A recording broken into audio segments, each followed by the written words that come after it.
are getting close to the end. We have one final panel. That's so beautiful, isn't it? Is this under construction now?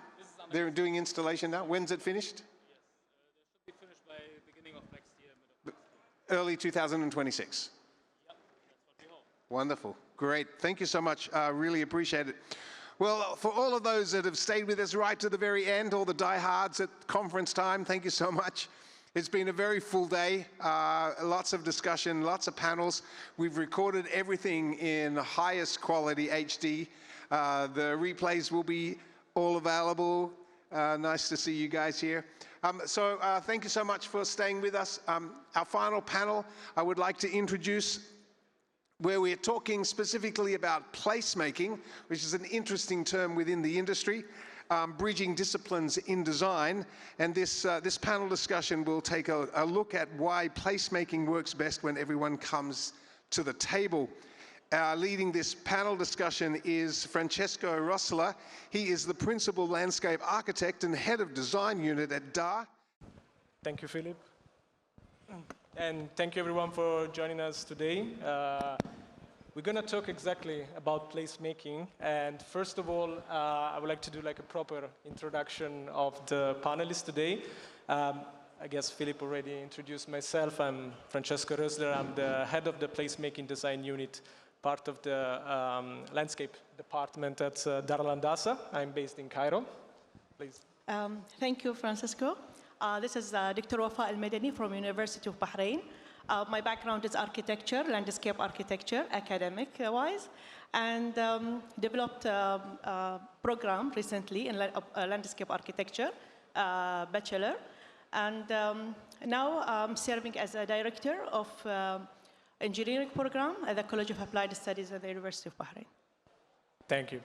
Hi there, hi everyone. It's myself who got forgotten, I believe, earlier.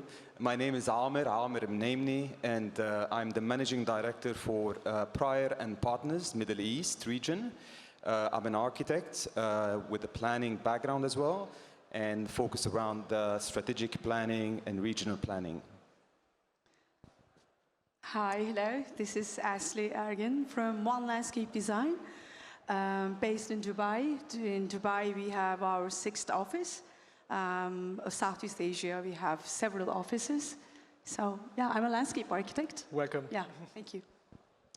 Hello, everyone. My name is Rowan Darcy. I am the Regional Studio Director for Aspect Studios.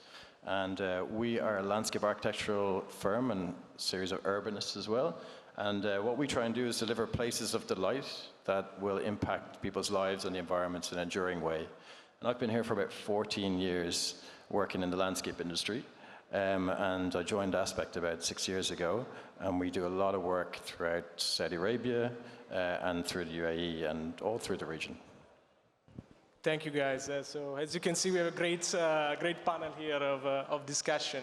I want to introduce the topic just with like 4 slides that really inspired the idea of talking about people and places. Whether we're gonna focus, of course, on the terminology in a moment. But all started by like an article that a colleague of mine passed it on to me about this photographer who, for 4 years, he took pictures of his backyard about a fox. So he was chasing a fox, and he was trying to capture the perfect picture of the fox. But at some point, his attention shifted to another object in the space, which is a ping pong table.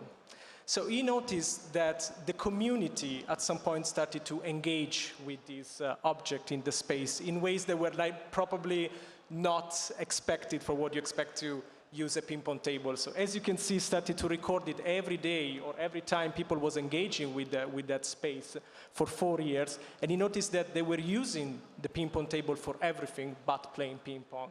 So, and he started to take pictures of like all the different moments that people were using it, but none of them was actually using in a way that maybe the designer who put it there was expecting.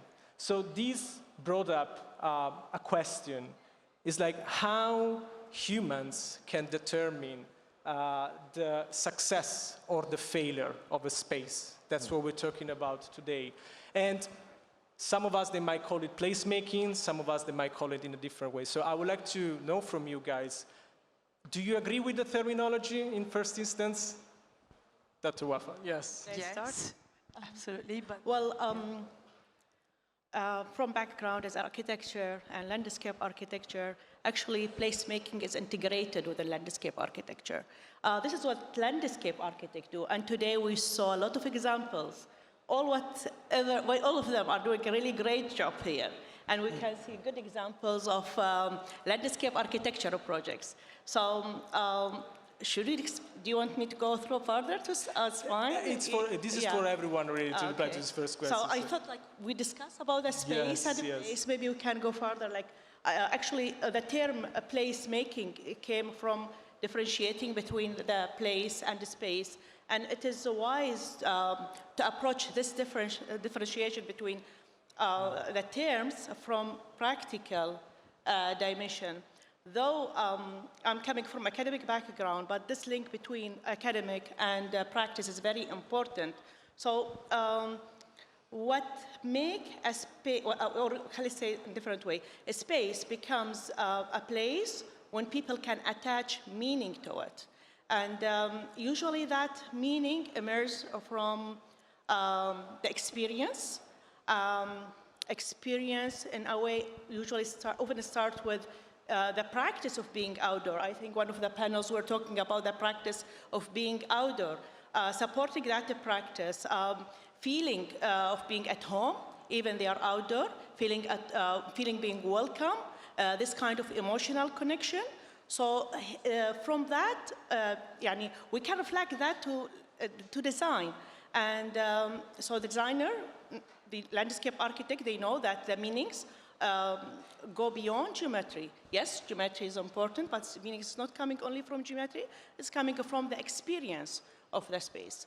So in the placemaking, what landscape architect is doing is facilitating the practice of being outdoor, because providing the conditions for people to experience outdoor spaces, having different activities, support conviviality. The designer can start with some questions in mind, like how the space, through design process, how the spaces will be used, how the people will feel in that space. Maybe he can design with different questions about different scenarios or stories of how people are using that space. So putting these questions in mind will come to a point in which the space will have meaning, and that will become a place. Thank you very much. Let's stay with the ladies. Asli, yes, take us through your experience with designing places. Let's go back to basics. Let's go back to beginning. Placemaking for whom? For architect, for urban designer, or for landscape architect? Good point. Actually, the idea is okay, same for all of them, but the meaning is different. The concept is same, but the meaning is different. Meaning for urban designer is a big scale. Streets, clusters, maybe, or bigger spaces. For architect is the building and the relationship between the other buildings. But for us, myself as a landscape architect, all of the areas you see besides them, parks, gardens, all the greens, waterfronts, seafronts, that's what actually placemaking is different from profession to profession, in my opinion. Great. Yeah. And I keep you for the last one. Thanks a million. I mean, I think we've said placemaking about 100 times already, and I think what is really interesting is that I feel like that's a term that's not really fit for purpose anymore. And the reason for that is because I think placemaking has become embedded in the process already. Similar to sustainability, I think it's become part of the urbanist's handbook. Jane Jacobs was, nearly 60 years ago now, when she started talking about engaging with people, engaging with community. If we haven't got it by now as urbanists, I think we're probably failing. But I think what's interesting about it is that the next step for placemaking, what is that? And for me, it's about, and for Aspect as well, I think it's about experience curation. And it's experience creation through the senses. I think that's really important as the next step for how we level this up. And as landscape architects, I think we're perfectly placed to do that. So I think that's where we go to next to make placemaking something that is even more powerful. And I love the example of the table. It's the unexpected use of things. It's the space left for evolution. That's when real places come to life. And what we're very poor at, I think, as urbanists in this region, or we are hopefully improving on, is this top-down approach to urbanism, which results in a desire to almost mechanize every step of the process, to turn it into a machine and a checkbox. And I think placemaking falls into that now. And what we need to do as landscape architects, I think, is challenge that narrative, so that we can start to develop places that are much richer, more experience-led, more memorable, there's more continuity. They're either more comfortable or uncomfortable, but it's about the intent of doing that. So we make sure that we do that intentionally. I think that's really, really interesting, and I think that's what people, if there's any clients in the room who are here, are always looking for, is for us to answer the question, how do we do good placemaking? How do we make amazing places? The question is sometimes, or the answer is sometimes, by not doing anything or allowing space for adaptation. And that's exactly what that table tennis table is. It's allowing space for adaptation. So that's how I feel like, where I feel it should go next. Thank you. Amer, do you agree? Look, I'll make it very quick. I really like the term, placemaking. It echoes well. It sounds great. When it was added into the curriculum or the profession, we all felt that there is something now to look after and look for. The only problem that it comes with a huge responsibility, because it places us, in a position where we also have to act like the leader of SLA earlier when he spoke, as if we are also the philosophers, the biologists, the psychologists, and all of that comes together to create that place. So in a way, as much as I like it, I think it could have been better called space making as a start, and the moment that there's a soul injected into it becomes a place. That's the way I see it. Thank you. Thank you guys for this very different perspective on the terminology. I think it's very, very interesting to see from different experience how even just one name can assume different connotations. But let's talk about regional differences. Okay, sometimes when we design places, something that might be designed in Asia, of course, needs to account into the culture of that place and the contextual environment. On the other hand, if we design in Europe, it would be different. But I want to go even more in detail. Even if we take a place like Dubai and Abu Dhabi, even if they're like just 2 hours distance between the two, we need to design with different approaches. I hope you agree with that. So how is placemaking, or whatever we want to call it, respond to this cultural and climate contrast, even in places that are so close to each other? From a landscape architect point of view. From a landscape perspective. Yeah, because it's different for architects, it's different for urban designers. For me, as a landscape architect point of view, okay, I will compare Abu Dhabi and Dubai. Dubai is vertical and more human urban heat island effect because it's more glass facades and the climate is completely different than Abu Dhabi. Abu Dhabi has vast, more wide spaces and linear architecture is here. So comparing to climate-wise, that's the difference for placemaking. And in Abu Dhabi, you have more wide spaces and parks, and they have more shading areas. And they have wind flow is better here compared to Dubai. So what we need in Dubai, maybe more shading areas, because that's another story to which plants and vegetation is another story that we may need another panel to talk about it. Yeah. But it's interesting to see that there is a difference in the way we approach it. There is a difference, You might see from outside, oh, it's hot everywhere in the region, and we do the same thing over and over. Why? It's in the details that we need it's to because how these two places designed from the urban design and architecture point of view. That's why it makes a difference. First architecture, well, first urban design comes, then architecture, then landscape architect. Yes. We are actually designing what we have in our hand. Yeah, that's my landscape architecture point of view. Rowan wants to intervene on this one. I think that's really interesting, Asli, because I think we can probably all agree up here, the best places are the ones that make you feel something. And I think what you're describing there is a difference in experience throughout them. From a landscape architect, putting your landscape architect hat on for a minute. And I think just to put the human hat on for a second, the really good places are about how you feel when you're in them. And we have, as landscape architects, as you described, one of the most powerful things at our fingertips, which is nature. There's lots of studies that say that nature increases, being exposed to nature, in nature, increases cognition. It can reduce perception of sound, creates better, livability, all those kind of things. By using nature as the backbone for everything that we do, by focusing on experience, by going through engagement, interpretation, and then curation of these places, through the lens of nature, I think that's how you create the most site-suitable and best places in the world, in the region. It doesn't matter where you are. It doesn't matter where you will still get different output every single time, but you can use the same process to get a different output. And I think that's the point, is that the output is not the goal. The process and the final piece is the goal. The process and the engagement and the understanding is the goal. I think that's it. Interesting.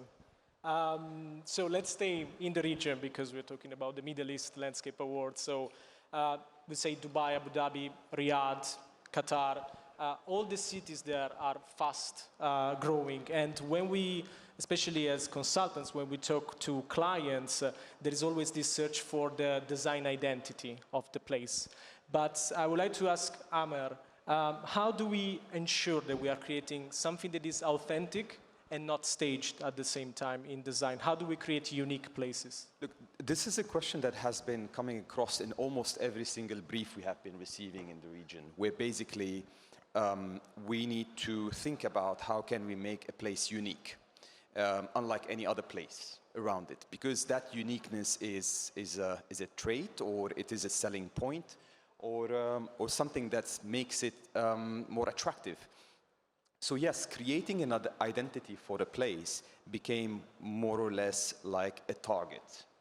Now, however, at the end of the day, when we come together all as architects, our purpose is not to just simply find what is the identity. And the question of finding an identity for a place needs to go back even beyond that, is looking at what a DNA of a place, and taking it even further outside to understand the DNA of a city, of a region. Because all of these come together to establish this clarity of understanding what is it that we can distill out from a DNA of a place to put it and inject it in a master plan, or a place, or a park, or a certain promenade somewhere.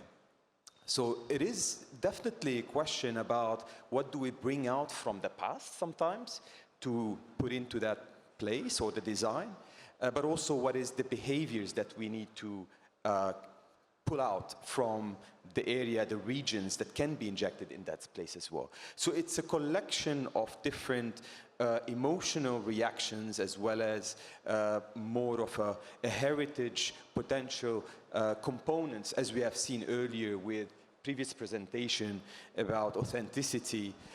All of these components will play to that role, without, again, as you said, making it look like a mimic to a previous era of an architectural response. So for me, it's all about picking up the battles that you want to pick up on that front, ensuring that those elements are all collaborating together to make sure that authenticity does not become a mimic, but becomes something that will remind each other of the values, and look forward for a place that can be inhabited in the citizens of the world, rather than specifics. Interesting. So we talk about context from a landscape perspective, how cities are different, Dubai and Abu Dhabi, from an urban perspective, from a heritage perspective, if you will, or more like a cultural aspect. But context is also, and design is also about like inclusiveness. So, Dr. Wafa, for you, this is how can we stay respectful of social norms while we still try to create spaces that are open and welcoming for everyone? Well, this is kind of interesting question because we are talking about inclusivity and at the same time talking about being outdoor and cities that are rapidly growing as the panels were discussing before. So the practice of being outdoor or being visible outdoor is, we always know that it has got a lot of advantages, especially and even with modern cities, being outdoors means like being part of that crowd. Does this mean being outdoor? But it has got also some disadvantage, being visible and open spaces, like the points of different interpretation when people they have about different cultural practice of happenings outdoor, and cultural expectations, judgment. But when we come to the role of the designer, it is not my role to say in design what is correct or what is right or what is wrong. It is, in my design, I have to meet different cultural expectations. So, in a way, provide a flexible design that everyone can feel welcome, at home, feeling comfort while staying outdoor. So it is about responsiveness, social responsive design, and inclusivity. But we should also remember that inclusivity is not kind of one universal solution. It is context dependent. So each location has a different culture, different dimensions. So what landscape architecture usually do has got a process. He starts with a designer process, and usually, and this is always I tell my students, site studies, take your time in the site studies. And that site studies, it is like when you are studying the different dimensions, social, cultural, regulations, physical, ecological, environmental dimensions. And studying that, we need then response. So creating a thoughtful design, responding to all these dimensions. So by that, we are creating kind of more responsive design. I can't talk more about it, but I think because of it. We will definitely. So from inclusivity, I would like to conclude with another important aspect of the design that we also were seeing in the example of the ping pong table, which is flexibility. So this is for Rowan. How do we design places that are flexible enough to evolve and let people turn those spaces into places? Yeah, it's a great question again. I think one of the things that we're very adept at as landscape architects, which is different to architecture, is that we are tuned to adaptability much more. Buildings are often designed with a use in mind, and that's the use that they get. Public open spaces, usually you'll be surprised by what kind of uses exactly like the table tennis that you'll find in them, right? You'll design them for one use, and you'll find some other surprising uses there that you never anticipated. So I think in that way, we have to achieve a lot of adaptability in our design, environmental adaptability, drainage systems, all of these kind of things that can cope with different scenarios. So I think we're very adept at it. But I also think there's a kind of philosopher, I guess, or maybe an urbanist called Richard Sennett, and he believes in the idea of the open city, which is the idea that you leave space for flexibility, for adaptability, and for people to engage with the place and create their own place out of it. And that's what creates the richest places that you go to, the places that you love, and the places that you feel the best in, they are always, nearly always, have naturally adapted over time and been allowed to be flexible. And when we have a top-down planning system like we have, which is mass development at fast scale, it's very difficult to achieve this adaptability in a controlled sense. And actually, you have to let go of a little bit of control to allow that happen. And that's difficult for developers to understand. But you cannot be over-prescriptive sometimes. I think you have to be under-prescriptive sometimes. And I think a great example is there's a gigantic sand area beside my house near where I live in Jumeirah, beside Safa Park.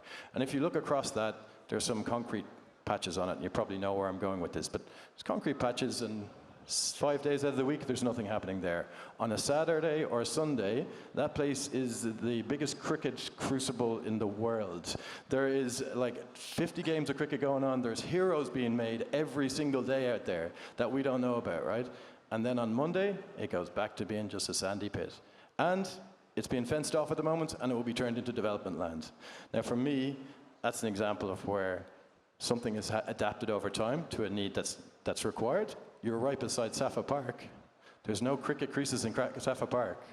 So I think that's an example, you know, and we should probably, hopefully, learn as the cities here evolve more, and as we go through this process, learn more to follow that adaptation, to lean into that adaptation, to look at where we can do tactical urbanism, we can take advantage of those, grab onto them, and actually bring them back in our development to create real community, to create real engagement, real memorability in a place. And that's what makes great places. I know very well the sand pit. It's also a place for the school, next to the schools, right? Yeah, next to Jess. Great. No, very, very interesting conversation, guys. I know that, and I'm conscious about time, and we're all very much looking forward to attend the gala dinner tonight. So I think I just want to close this conversation and panel of discussion with just one sentence from each of you. What makes a place successful? I can start with to give my brief interpretation. I think that in my experience, and as a designer, as an architect, a landscape architect, I think the real challenge in our job is to design places that feels like they always been there, that people, they land in that place and feel like, I feel at home, I feel like comfortable with this place. But I would like to know from your perspective, landscape, urban, even academic researches that you did, what do you think is a successful place? What makes it? Yeah, we go in the order. Okay. Successful place. This reminds me William White book before half century. It is about the social life and urban space, right? The question was, what makes a successful public space? Successful public space, in my point of view, is social responsive space or design. If we are looking at it from the perspective of the people, but it is more comprehensive than that. It is socially, culturally, ecologically, environmental responsiveness. The full dimensions of a space. Successful space, when it's come from perspective of placemaking, is the place where people have the choice to repeat their visit to that space. So it is successful. They decided to come back. Successful space, as you mentioned, like people can feel comfort, emotional connection, flexible in a way that providing a spatial or offering spatial choices, alternative way of use, like that table. And yeah, that's what makes successful. Thank you. For me, I think what makes a place or a space successful is when you go out and look around and you find an elderly man walking in the afternoon, when you find a group of kids playing around also at some point in time after school, when you have a female alone walking safely without worrying about, you know, who's going to come around in the next moment or so. It's about the ability to occupy a place without being too confused about the place. But I call those are the vernaculars, the four vernaculars. This is about the vocal vernacular, seeing a space that is actually quite vibrant, lots of vocals around, lots of different languages. It's about cultural vernacular, being able to be inclusive across all different cultures. It's about the physical vernacular, which is, again, about how to design it, how to place the program around it. And also it comes with that is somehow the element of the demographics, which is the demographic vernacular, being able to come together at different ages, but also different gender, different nationalities and backgrounds. So the 4 vernaculars are what makes a place successful for me. Thank you. Asli. Okay, I want to talk about something very different. If you want to make the space successful, we have to be respectful where we are, okay? I would like to say, I mean, who am I coming to Middle East or other region to make a decision about this region without knowing the background? You have to, when you land somewhere to do a design, you have to go to a museum first. You have to see, not just watch, you have to study their culture, their background. If you want to extend this to next generation of the region's people, you have to look at the people who are living there. I want to give one example to you. Please note this name, Nejat Mika. She is the first art student, artist, I would say, studied in Cairo. And she's one of the famous painter in UAE. You know how she started to do painting? She grown up in Dubai Creek, seeing the blue of the Blue Creek, and her father is selling spices. She first started to use her fingers, and drawing those colors on the paperback. And she discovered and she found the color in her city, in her place, yeah, where she was born. And then she discovered and grown up and then went to Cairo and went back to here. And she's now a very famous painter. So we need more Nejat Mikas in UAE. That's what my opinion, actually. Great answers. Different perspective. Yeah. Very interesting. We need more of them. We need more in architecture. We need to see them. I mean, we can say all general things. All general, we can talk. You can talk in Europe. You can talk all these general things in Asia. But we have to talk about here. What is their history? What can we take from them? That's my opinion. Thank you. Thank you very much. Rowan. Oh my God, how do I follow that? No pressure. Yeah, like respect, that is a very good one. But so I can't say that again, obviously, but I agree with that. Sorry, I would like to ask. Sorry.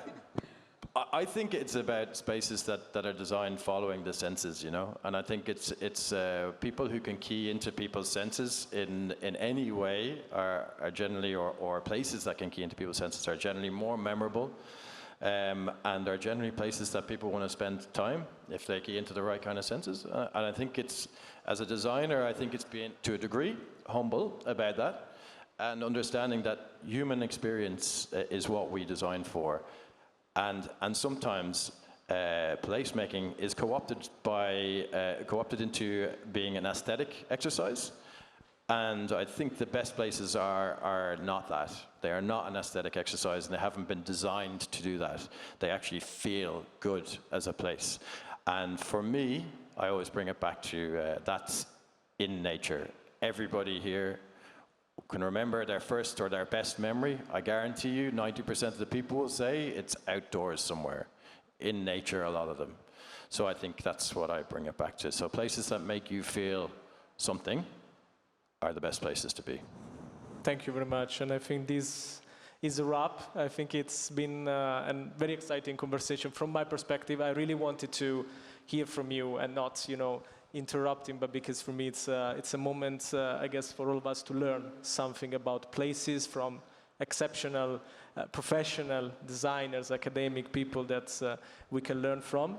So I think this is was the last panel of conversation. I guess, Philip, we are Back in action. getting ready for the dinner, I guess, and the gala. We're very much looking forward for the awards. He's gathering some gifts, Francesco. Give him a second.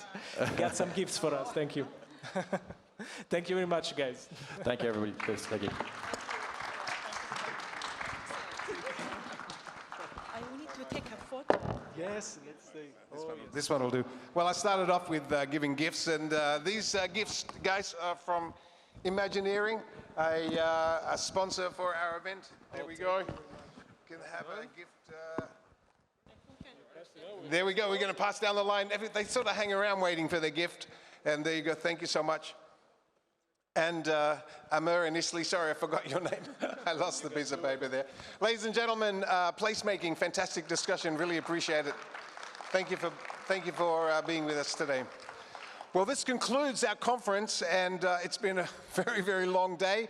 Lots of talking, lots of... we have recorded everything, so I look forward to reviewing it, and we'll be promoting it and posting it and doing everything else. But ladies and gentlemen, thank you so much for joining us during the day. We have gala awards this evening that will be commencing at 7 o'clock. We'll be opening the area at 6 o'clock here. So go and take a break. You're welcome to stay amongst the sponsors area, but we will be setting up the dinner area from now. So please gather your stuff and move because they need to do that straight away. We are over time and we need to kick forward with this. But thank you so much for joining us during this fantastic day. Thank you.